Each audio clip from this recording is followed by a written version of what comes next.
호세아 2장 13절부터 23절까지 말씀으로 사람을 새롭게 하는 사랑, 사람을 새롭게 하는 사랑, 이런 제목으로 말씀의 은혜를 나누고자 합니다. 하나님은 호세아에게 음란한 여인 고멜을 아내로 맞아 사랑하라 이렇게 말씀하시죠.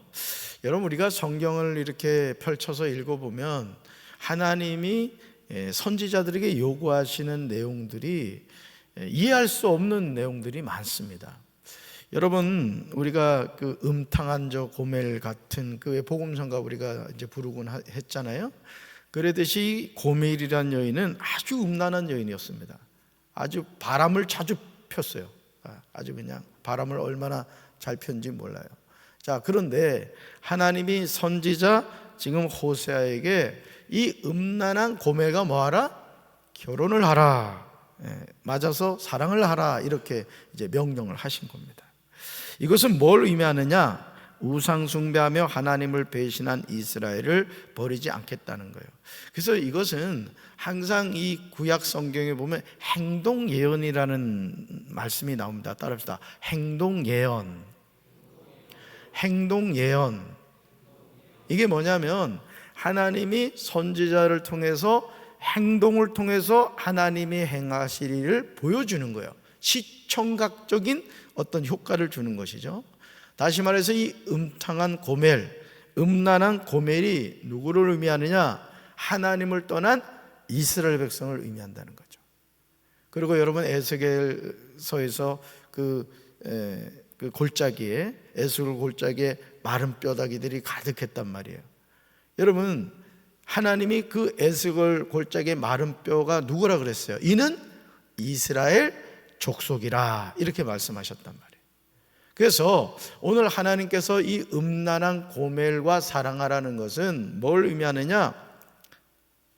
타락한 이스라엘 백성들을 내가 뭐 하겠다? 버리지 않겠다는 거죠. 그러니까 오늘 우리가 이런 하나님의 은혜를 생각하면요, 너무 감사한 거예요. 할렐루야. 그래서 이스라엘을 향한 하나님의 극진한 사랑은 죄인인 우리에게 구원의 은혜를 베푸시는 사랑으로 나타났다는 거죠. 그래서 여러분, 예수님이 말씀이 육신이 되어 이 세상에 오셨다는 것은 하나님의 가장 큰 사랑을 보여주는 겁니다. 제가 이제 오늘 금요 성령 기도에 오기 전에 이제 마가복음을 제가 읽고 있는데, 마가복음을 읽으면서 뜬금없이 이런 생각이 들더라고요.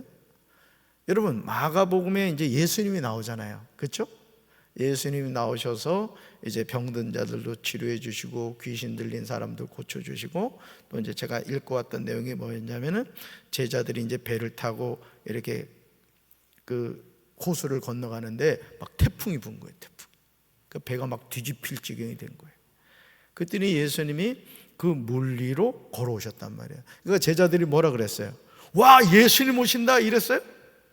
유령이다 이랬단 말이에요. 유령이다. 아니, 예수님을 모르는 사람이 그랬다면 이해나 하지. 아니, 살을 맞대고 말이죠, 같이 생활하는 제자들이 예수님도 못 알아본다는 게 말이 안 되잖아요. 그리고 제가 또 이렇게 도전이 받았던 게 뭐냐면은, 말씀이 육신이 되어서 이 땅에 오신 예수님이 말씀을 전하는데도 그걸 믿질 않는 거야. 그러니까 여러분, 우리가 신앙생활하면서 저는 우리 사랑하는 성도들이 체험적인 신앙을 갖게 되길 바랍니다. 살아계신 하나님도 만나고요, 또 하나님의 음성도 듣고요, 하나님의 사랑을 여러분이 체험하시기 바라요. 그런데 그렇지 못하다 할지라도 낙심할 이유는 없어요. 왜? 나를 사랑하시는 하나님의 사랑은 이미 성경에 써있기 때문이에요. 우리가 체험하지 못했다 할지라도 그 주님의 사랑을 믿기만 하면 하나님의 그 사랑은 나와 함께하는 줄로 믿습니다. 그래서 죽어가는 사람을 살리고 새롭게 하는 힘은 뭐냐? 하나님의 사랑뿐이라는 거예요. 그러니까 오늘도요, 사람이 변화되는 것은 뭐 가르치고 교육해서도 되겠지만은 사랑이 사람을 변화시키는 거예요. 할렐루야. 그렇습니다. 그래서 우리가 가정에서도 속썩이는 남편일수록 아내인 여러분들이 그 남편을 위해 기도하면서 사랑해야 돼요. 아멘 안 하잖아요. 잘하는 남편 사랑하는 건 누구 못합니까? 속색이는 남편이라 할지라도 정말 여러분이 하나님이 나에게 맡기신 십자가다 이렇게 생각하고 그 남편을 위해 정말 기도하고 주님의 사랑으로 섬길 수 있는 우리 사랑하는 아내들 되기를 주님의 이름으로 축원합니다. 우리 질문 볼까요? 사람을 새롭게 하는 하나님의 사랑은 어떤 사랑입니까? 첫째, 같이 읽습니다. 회복시키는 사랑입니다. 아멘. 이스라엘은요, 고멜처럼 하나님 앞에서 우상을 숭배하는 영적인 간음을 범하죠. 근데 이게요, 사실은 이미 에덴 동산에서부터 시작된 거 아시죠? 우상 숭배는 놀랍게도 하나님이 완벽하게 창조하신 에덴 동산에서부터 시작됐다는 거죠. 어떻게 시작되죠? 하나님이 분명히 먹지 말라고 한 것이 있었죠. 선악을 알게 하는 나무의 열매를 따먹지 말라 그랬단 말이에요. 그런데 옛뱀인 마귀의 말을 듣고 그 나무를 다시 봤더니 어떻다 그랬어요? 먹음직도 하고 보암직도 하고 지혜롭게 할 만큼 탐스럽기도 한 나무인지라 하고 나온단 말이죠. 그러니까 그 선악을 알게 하는 나무가 뭐가 된 거예요? 우상이 된 거란 말이죠. 따먹었어요? 안 따먹었어요? 따먹었단 말이에요. 그러니까 여러분, 이스라엘 백성들이 출애굽해서 광야에서 가나안 땅을 들어가기 전에 이제 훈련을 받잖아요. 광야에서 40년간 훈련을 받는데 그 훈련의 과정은 뭐였냐? 오직 하나님만이 우리 왕이시다 이게. 따라서 하나님만이 나의 왕이십니다. 이거를 배워가는 과정이었단 말이에요. 근데 놀라운 건 뭐죠? 모세가 40주 40야를 시내산에 올라가지고 하나님께 십계명 말씀을 받고 있는 가운데 뭘 만들어요? 금송아지를 만든단 말이에요. 그러니까 여러분, 오늘 우리가 이 육신의 장막을 벗는 그 순간까지요, 계속 옛뱀 마귀는 우리에게 뭘 자꾸 만들게 할까요? 우상을 만들게 합니다. 그래서 그게 돈이 우상이 되기도 하고, 건강이 우상이 되기도 하고, 세상 성공이 우상이 되기도 하고, 쾌락이 우상이 되기도 하고. 그러니까 하나님을 대신하는 것은 다 뭐다? 우상이에요. 자식이 우상인 사람들도 있죠. 그러니까 우리는 그런 영적 싸움을 늘 하면 살아간다는 거죠. 그래서 오늘 하나님이 우리에게 뭘 가르쳐 주시느냐? 음란한 타락한 이스라엘 백성들을 뭐로 품어주셨다? 사랑으로 품어주셨다는 거예요. 사랑으로. 그래서 거친 광야는 이스라엘이 출애굽한 후 하나님과 언약을 맺은 곳이라는 거죠. 그러니까 왜 하나님이 이스라엘 백성들을 광야로 인도하셨을까요? 여러분, 광야는 어떤 곳이죠? 광야. 광야는 인간의 수고와 노력으로는 살 수 없는 장소입니다. 뭘 말할까요? 너희들이 사는 길은 하나밖에 없다는 거예요. 뭐예요 그게?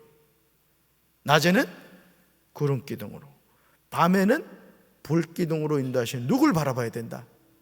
오직 하나님만 바라봐야 된다.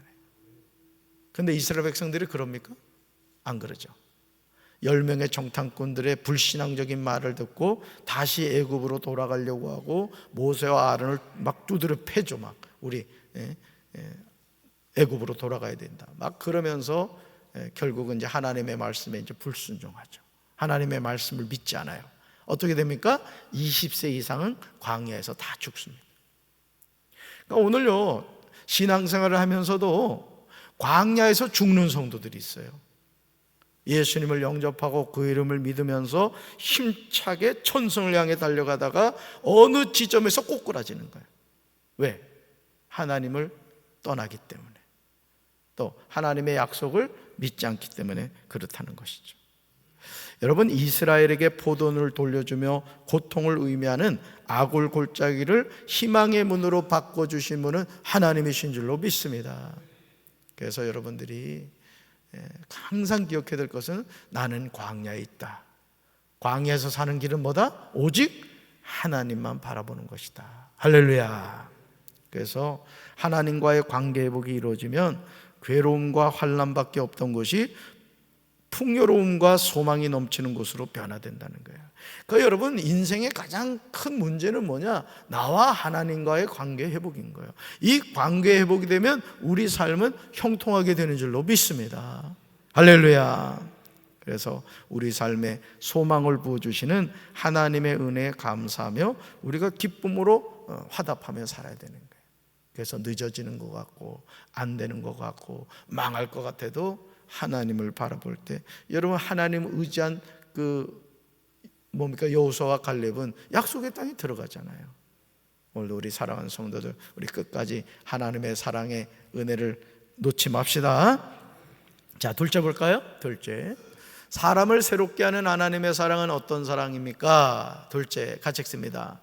죄를 기억나지 않게 하는 사랑입니다. 아멘. 첫 번째가 이제 회복시키는 사랑이었는데요, 이스라엘은 하나님의 사랑을 잊고 바알을 하나님 대신으로 삼죠. 그러나 하나님은 이스라엘이 하나님의 사랑을 깨닫게 되는 날 그들은 하나님을 내 남편이라 부를 것이라고 하셨습니다. 그래서 여러분, 우리가 이 땅을 살면서 항상 기억해야 될 것이, 한번 이 시간 한번 생각해 보세요. 내 삶에 하나님을 대신하는 우상이 있진 않은가? 한번 생각해 봐요. 목사님, 나는 하늘이 두 쪽 나도 이건 절대 놓을 수 없어요. 그런 거 있어요? 그게 뭐라고요? 우상이래요, 우상. 그러니까 이스라엘 백성들이요, 우리가 그 갈멜산에서 그 바알 선지자 450명과 그 엘리야가 이제 싸우잖아요. 누가 진짜 하나님이냐. 근데 거기서 엘리야가 중요한 말을 합니다. 바알이 하나님이냐 여호와가 하나님이냐 이거예요. 그러니까 바알 선지자들과 아세라 선지자는 바알이 뭐라고 믿었던 거예요? 하나님이라고 믿었던 거예요. 근데 진짜 하나님은 누구예요? 여호와시란 말이에요. 여호와란 뜻이 뭐예요? 스스로 계신 자란 뜻이에요.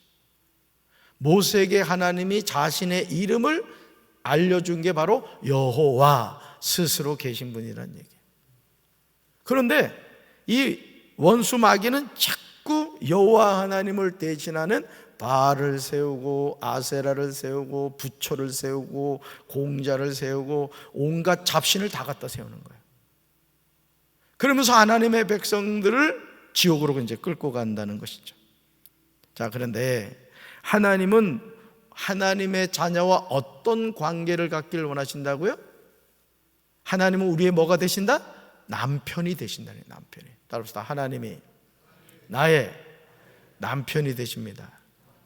그래서 여러분 찬송가 가운데 신랑 되신 예수께서 다시 오실 때 그 찬양 아시죠? 그러니까 지금 우리가 이 세상을 살면서 한 남자를 만나 한 여자를 만나 이제 남편과 아내로서 가정을 이제 이뤄갑니다마는, 지금 사는 남편, 지금 같이 사는 아내는 이 세상에서 남편이고 아내인 거예요. 그러니까 속속이더라도 조금만 참으면 돼요. 아셨죠? 김영일 장로님? 조금만 참으시면 돼. 최시영 권사 안 와서 내가 하는 얘기. 그러니까 조금만 참으면 되는 거예요. 그러니까 이 세상을 살면서, 그래서 베드로 사도는 부부 관계라는 게 뭐냐라고 정의를 할 때 베드로 사도는 이렇게 말합니다. 우리가 천성을 향해 가는 길에서 하나님이 붙여주신 동역자라, 이게 동역자. 그래서 여러분, 부부라는 것이 어떤 믿음 안에서 한 가정을 세우고 같은 방향을 바라본다는 건 축복입니다. 혹여나 지금 부부관계가 그렇지 못하다 그러면 하나님께 기도하시면 돼요. 하나님, 우리 남편 변화시켜 주셔서 저의 믿음의 좋은 동역자가 되게 해주세요. 할렐루야. 오늘 태규하고 고은이가 목양실을 찾아왔어요. 찾아온다고 했을 때 내가 벌써 알아봤지. 그래서 12월 7일 날 시집장가 간다는 거예요. 그래서 아주 내가 얼마나 기뻤는지 그냥 막 머리로 콱콱 눌러가면서 안수기도 해줬지. 여러분, 이 세상을 살면서 우리가 가정을 이루고 살아간다는 거죠. 그런데 우리 진짜 신랑은 누구라고요? 진짜 남편은 하나님이시다. 하나님이시다. 할렐루야. 그러니까 여러분, 우리가 신부로서의 자격이 있습니까? 우리가 음란한 고멜과 같단 말이에요. 더러운 존재란 말이에요. 신부로서는 낙제점이란 말이죠. 근데 하나님은 일방적으로 음란한 고멜과 같은 우리를 뭐로 삼아주셨다? 신부로 삼아주셨다. 감사해요, 감사해요. 무지하게 감사하지. 자격 없는 나를 신부로 삼아주셨으니까. 그래서 우리는 그 신랑 덕분에 복받는 인생이 된 것이죠. 여러분, 하나님은 과거에 사랑했던 허무한 것들을 기억나지 않게 하신다는 거예요. 잘못된 행실을 끊게 하시고 죄악된 삶은 생각나지 않게 하신다는 거죠. 그래서 우리가 예를 들어서 뭐 바람도 피고 또 진짜 신랑이신 예수님 아닌 다른 그 세상 바알을 섬기고 아세라를 섬기고 뭐 몰렉을 섬기고 그런 음란한 행동을 했다 할지라도 이제 우리가 하나님의 신부, 예수님의 신부가 된 이후에 우리의 과거의 행적은 어떻게 됐다? 완전히 사라져버렸다. 이건 뭐 기억 속에 사라진 것이 아니라 완전히 그냥 그 리셋을 해보신 거예요, 하나님이. 그래서 우리는 그 신랑 되신 예수님, 내 남편 되신 하나님을 통해서 이제 새로운 삶을 살게 되는 거예요. 새로운 피조물이 되는 거예요. 할렐루야. 그래서 하나님의 사랑에 붙잡히면 세상을 끔찍이도 사랑했던 사람도 세상의 이름조차 부르지 않게 되는 거죠. 그래서 여러분, 우리가 어떤 좋은 것이 있다고 칩시다. 예를 들어 여기 이제 마이크가 있어요. 이 마이크 그래도 괜찮은 거거든요. 근데 우리 장대웅 전사가 목사님 마이크 새로 좀 사시죠 그러더라고요. 이게 끌 때마다 왜 퍽퍽 소리가 나가지고 여러분들 깜짝깜짝 놀랐잖아요. 이게 뭐 주파수인가 뭔가가 좀 안 맞는다 그래요. 그래서 한번 알아보라고 했습니다만은, 여러분 예를 들어서 이것보다 좋은 마이크가 있다. 그럼 제가 이거 쓰겠어요? 새 거 쓰겠어요? 새 거 쓰지 당연히. 여러분 마찬가지라는 거예요. 우리가 이 세상에서 최고의 신랑을 만났다고. 그럼 옛날에 만나던 그 남자 생각하면 돼, 안 돼? 생각하면 바보지. 바알과 아세라, 몰렉, 내가 예전에 만났던 그 사람을 생각할 이유가 없죠. 그래서 우리는 신앙생활하면서 오직 누구만 바라봐야 돼요? 하나님만 바라봐야 돼요. 아멘이십니까? 그래서 우리가 한 가정을 이루고 살아감에 있어서도 남편도 그렇고 아내도 그렇고 진짜 우리 신랑은 누구다? 하나님이시다. 이걸 기억하셔야 돼요. 할렐루야. 세 번째 볼까요? 세 번째 같이 읽습니다. 사람을 새롭게 하는 하나님의 사랑은 어떤 사랑입니까? 셋째 같이 읽습니다. 긍휼히 여기는 사랑입니다. 네, 긍휼히 여기는 사랑입니다. 첫째가 회복시키는 사랑이고요, 두 번째 죄를 기억나지 않게 하는 사랑, 세 번째가 긍휼히 여기는 사랑이에요. 여러분, 죄를 범한 이스라엘은 로루하마, 이게 뭐냐면 긍휼히 여김을 받지 못한 자였다는 뜻이에요. 로루하마, 긍휼을 받지 못한 자였다. 그런데 하나님은 그 땅의 전쟁을 없애고 곡식과 포도주와 기름으로 가득하게 하실 것이라고 약속하셨습니다. 하나님은 음란한 고멜과 같은 부패하고 타락한 이스라엘을 아내로 맞아들이겠다고 말씀하시는 거예요. 그러니 고멜은 자신의 옛날의 삶을 알겠어요, 모르겠어요? 너무나 잘 알죠. 너무나.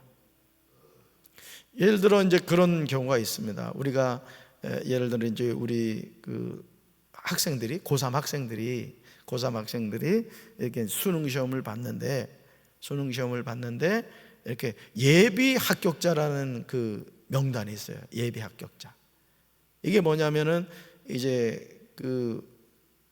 대기하는 거죠, 쉽게 말해서. 그런데 예를 들어 내가 예비 합격자 번호가 60번이다. 이러면 이게 사실 좀 힘든 거거든요. 그런데 앞에 합격한 학생들이 다른 학교로 다 가버리는 바람에 거의 합격 가능성이 없는 내가 원하는 대학에 합격을 했어요. 이런 기분이 좋아요, 안 좋아요? 무지하게 좋지. 이게 꿈인가 생신가지. 우리가 하나님 앞에서도 마찬가지라는 거예요.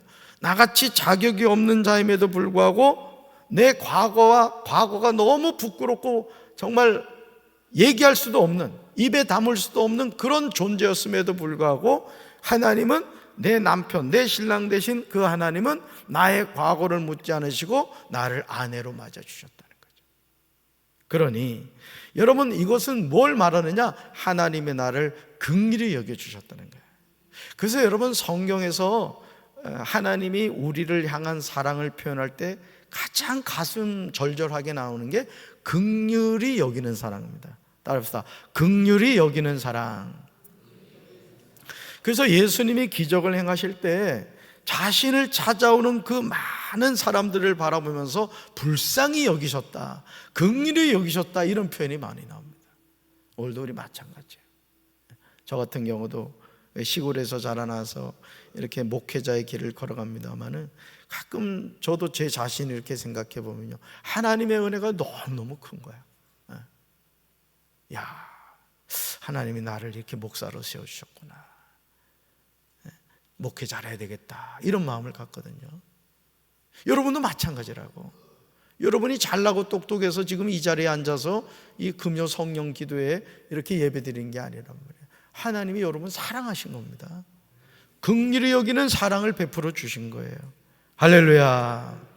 그래서 결혼을 통해 하나님을 알게 된다는 것은 하나님을 진심으로 사랑하게 됨을 의미하죠. 하나님의 사랑은 우리의 모든 죄를 품어주시고 긍휼이 큰 사랑입니다.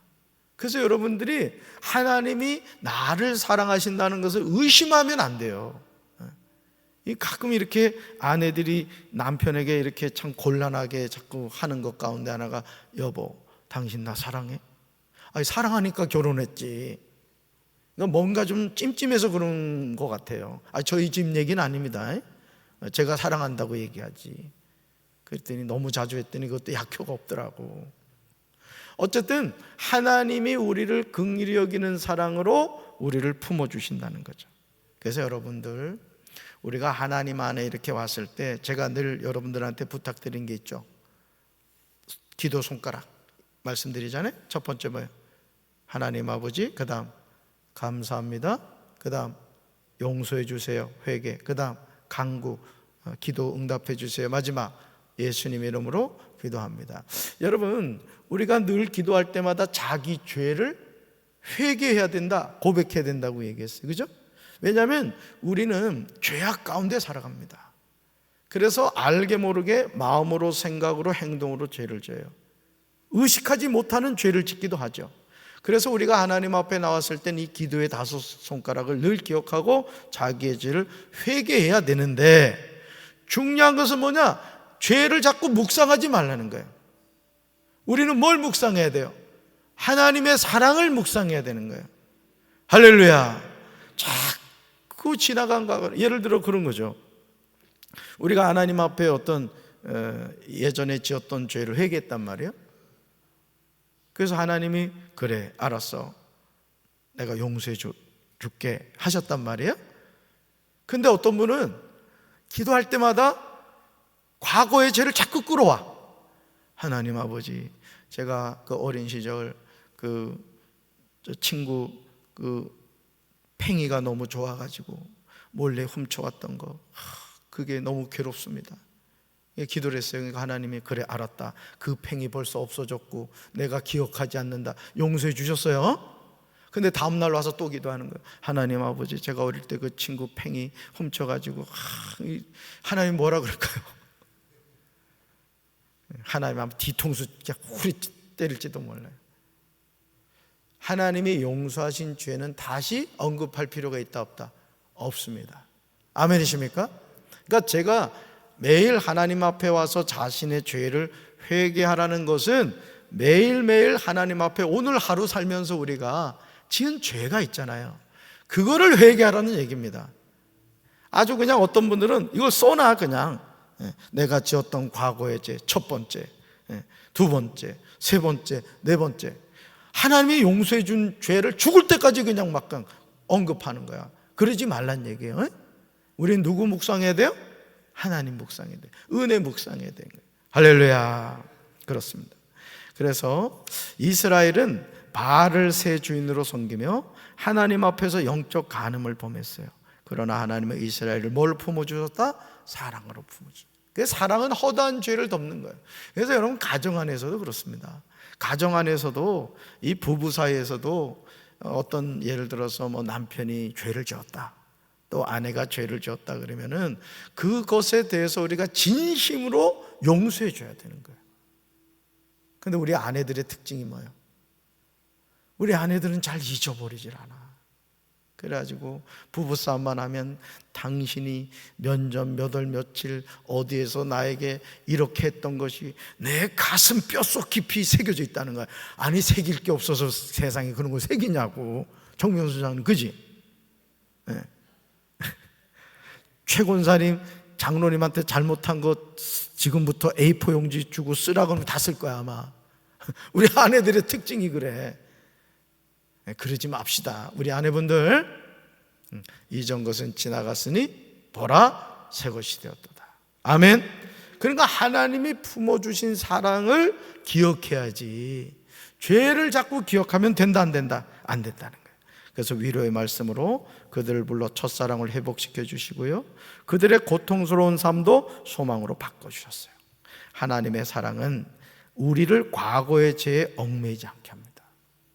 그래서 여러분들이 하나님 앞에 나와가지고 어떤 분들이 기도할 때 이런 기도를 하는 분들이 있어요. 이 쳐 죽일 죄인을 용서. 아니 여러분, 쳐 죽일 죄인인 것 같으면 하나님 벌써 죽여버렸지. 이쁜 죄인 왔습니다 이렇게 얘기를 하라고. 아멘. 그렇습니다. 그래서 과거의 죄에 얽매이지 말라는 거예요. 그래서 마귀는요, 우리가 욥기를 통해서 알 수 있는 게 뭐예요? 욥기를 통해서 이 마귀가 하는 짓거리를 우리가 알 수 있잖아요. 마귀가 한 일이 뭐예요? 그 욥의 가정에 어떤 환난을 줬어요. 재산 다 없어지고 또 자녀들 갑자기 이렇게 죽게 되고 또 욥의 몸에 병들고 말이죠. 또 친구들 통해서 막 정죄하고, 이게 마귀의 주특기거든요. 참수하는 자의 마귀는.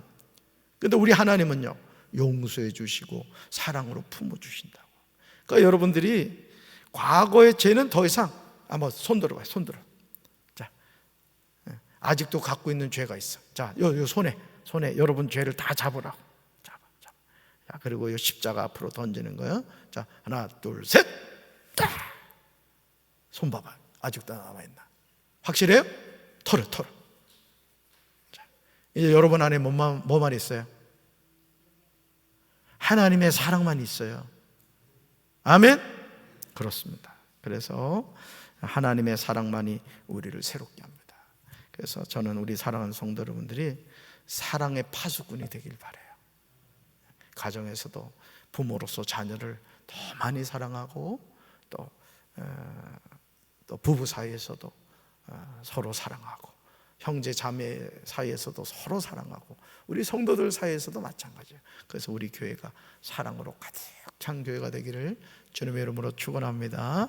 사랑은 우리를 새롭게 합니다. 그 사랑을 통해 저와 여러분이 변화되고 새롭게 되기를 주님의 이름으로 축원합니다. 가슴에 손을 얹읍시다. 사랑의 주님, 음란한 고멜을 호세아에게 아내로 맞이하라고 말씀하신 주님, 호세아는 고멜이 얼마나 바람피는 여자고 음란한 여자인가를 알았지만 하나님의 말씀에 순종해서 고멜을 아내로 삼고 자녀를 낳았습니다. 그런데 그 고멜이, 음란한 고멜이 우리라는 사실을 하나님은 알려주셨습니다. 우리가 하나님을 떠나 세상을 신랑으로 삼고, 돈을 신랑으로 삼고, 명예와 권세를 신랑으로 삼고, 세상 쾌락을 신랑으로 삼고 살아오지 않았습니까? 그러나 주님께서 회복시키는 사랑으로, 또 용서하시는 사랑으로, 불쌍히 여기는 사랑으로 우리를 품어주셔서 이제 우리는 신랑 대신 하나님의 신부가 된 줄로 믿습니다. 과거의 죄를 묵상하는 것이 아니라 하나님의 사랑을 묵상하고 감사하며 그 사랑 가운데 살아가는 사랑의 메신저들이 되게 도와 주시옵소서. 예수님 이름으로 기도합니다. 아멘.